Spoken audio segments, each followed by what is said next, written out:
Most people think certainty is a strength. If you're sure, you sound confident. If you're sure, you look decisive. If you're sure, people follow you. Certainty feels like standing on solid ground. But in science, certainty is often a warning sign, because the moment you feel completely certain, you stop looking, you stop checking, you stop asking the one question that keeps you honest: what if I'm wrong? And that question is not a philosophical luxury, it's the engine of discovery. Science is built on a strange idea that most humans resist. Knowledge is never absolute. It comes in grades, it comes with error bars, it comes with conditions. Even the best scientific statements are not true forever in all situations. They are models that survive testing better than alternatives. And that humility is not weakness. It's the reason science works. The danger of certainty isn't that it makes you wrong. The danger is that it makes you uncorrectable. Because reality doesn't punish you for being wrong. Reality punishes you for refusing to update. And that's why the art of doubt, the disciplined version, not the cynical version, is one of the most important skills a mind can learn. Feynman understood this deeply. He wasn't famous only for equations. He was famous for intellectual honesty, for the refusal to pretend, for the insistence that I don't know is not embarrassing, it's clean. He warned about the easiest person to fool: you. And the reason you're easy to fool is simple. You want certainty. You want a story that feels stable. You want the discomfort of not knowing to disappear. So your mind does what minds do. It fills gaps. It rounds off uncertainty. It replaces probably with definitely. And the moment that happens, you stop doing science. Because science is not a list of facts. Science is a behavior, the habit of doubting your own conclusions enough to keep testing them. So the first thing a scientific education does, if it's real, is not to give you answers. It gives you a new relationship with doubt. It teaches you to live with maybe. There are two kinds of doubt. One kind is cheap. It's the kind that says nothing is true, so nothing matters. That's not science. That's laziness disguised as sophistication. The scientific kind of doubt is expensive. It costs effort. It says, this might be true, but how do we know? Under what conditions? With what level of confidence? Compared to what alternatives? Scientific doubt is not the rejection of belief. It's the refusal to claim more certainty than the evidence deserves. And once you learn to think this way, you start seeing why certainty is dangerous, because certainty breaks the feedback loop. Imagine you're steering a ship. If you believe you are perfectly on course, you stop checking your position. You stop adjusting. You stop reading the instruments. And even a tiny error, just a few degrees, eventually becomes a disaster. That's how reality works too. Small mistakes left uncorrected grow into large consequences. Science survives because it institutionalizes correction. You publish your results so others can attack them. You repeat experiments. You quantify uncertainty. You look for failure cases. You reward being proven wrong because it improves the map. That last part is so unnatural that it's worth sitting with. In most of human life, being proven wrong is humiliating. In science, being proven wrong is progress. Not emotionally easy progress, but real progress. Now here's the twist. The moment you understand this, you start noticing that many people don't want truth. They want certainty. And certainty is a product that can be sold. Religions can sell it. Ideologies can sell it. Influencers can sell it. Conspiracy theories sell it aggressively. They offer you a clean story.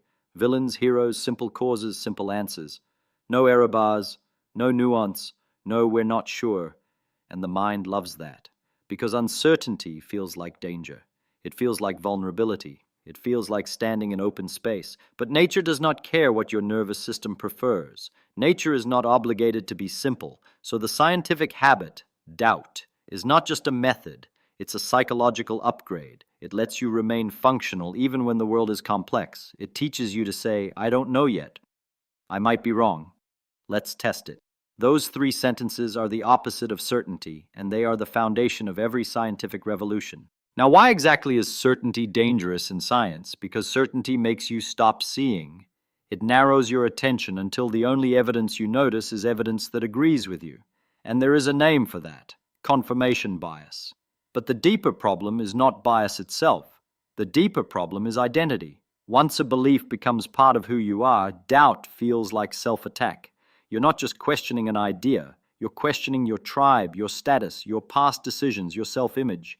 So you protect the belief, you defend it, you rationalize it, you start doing mental gymnastics to keep it alive. And that is exactly how people get trapped inside bad models of reality. Feynman's way out was brutal honesty. He didn't ask, how can I defend my theory? He asked, how can I break it? Because if you can't break your own idea, someone else will. And if no one can break it, maybe it's actually good. This is why scientific claims are always conditional. They come with contexts, domains, limits. Newton's laws are true in a broad, everyday range, but they are not the final story. They fail at very high speeds, and they fail at very small scales. They were not wrong inside their domain. They were incomplete. That's the scientific pattern. A model can be extremely successful and still not be absolute. So the danger of certainty is that it makes you treat a successful model as a sacred truth. And the moment you treat a model as sacred, you stop updating it.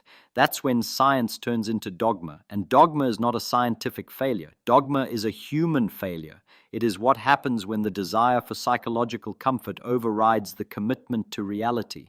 So the art of doubt is learning how to hold a belief strongly enough to use it, but lightly enough to revise it. That is a difficult balance.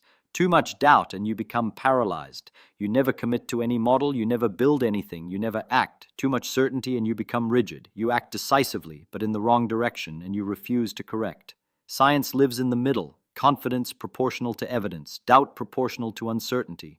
That's the real meaning of intellectual humility. Not I'm stupid, but I'm revisable. So how do you practice the art of doubt in a Feynman-like way? Here are 4 habits that turn doubt into a tool instead of a mood. First, separate I believe this from I want this to be true. Wanting something to be true is one of the strongest forces that distorts thinking. Second, ask, what evidence would change my mind? If the honest answer is nothing, then you're not doing science. You're doing faith. And that's fine. Just call it what it is. Third, look for the edge cases. Where does your idea fail? What conditions break it? What predictions does it make that could be tested and possibly refuted? Fourth, keep your language honest. Don't say proven when you mean supported. Don't say always when you mean usually. Don't say certain when you mean I feel convinced.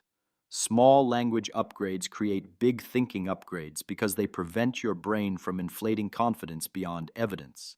Now here is the payoff. Doubt doesn't destroy meaning. It destroys fake meaning. It destroys the comfort of pretending you have a perfect map. And in return, it gives you something stronger, a map that can improve.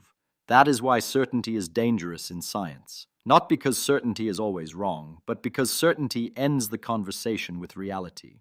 And reality is the only teacher that cannot be fooled. So if you want the episode's final line, the one sentence that captures the whole idea, in science, doubt is not the opposite of knowledge. Doubt is the mechanism that keeps knowledge alive.